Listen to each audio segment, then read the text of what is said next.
Dende hai ano e medio, a veciñanza deste edificio, accesible polas avenidas Rodrigo de Mendoza e Doutor Tourón en Vilagarcía, sofre as consecuencias derivadas da inundación do seu garaxe. O problema comezou pola aparición dunha vertedura de gasóleo, que lles impide que as bombas do garaxe poidan expulsar a auga ao río do Con. Porque nosotros teníamos 3 sistemas de bombas que bombeaba esa agua al río, pero en el momento que se junta con hidrocarburos, esos 3 sistemas hay que pararlos y dejar de bombear al río.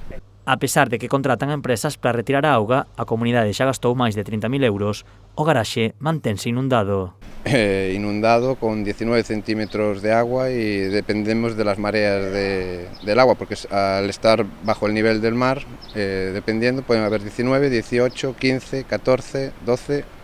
A inundación do garaxe causa innumerables problemas aos veciños. Ademais de non poder utilizar as plazas de aparcadoiro, tampouco poden utilizar o ascensor. Problemas muchos, porque tenemos los ascensores, los 4 ascensores de los 2 bloques inutilizados, tenemos gente que tienen hijos dependientes, tenemos gente mayor con ictus, plantas cuartas, terceras, segundas, gente mayor que tiene que dejar el carro de la compra en la entrada de la puerta e ir subiendo poco a poco las bolsas.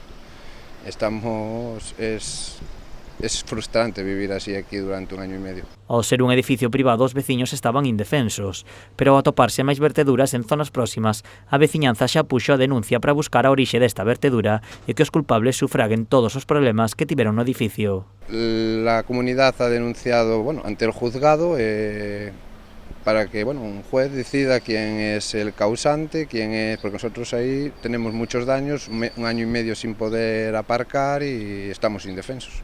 Esta semana a veciñanza mantivo reunións cos partidos políticos da vila. Dende os inmobles só ven factible a instalación de decantadores, unha solución que necesita autorización municipal.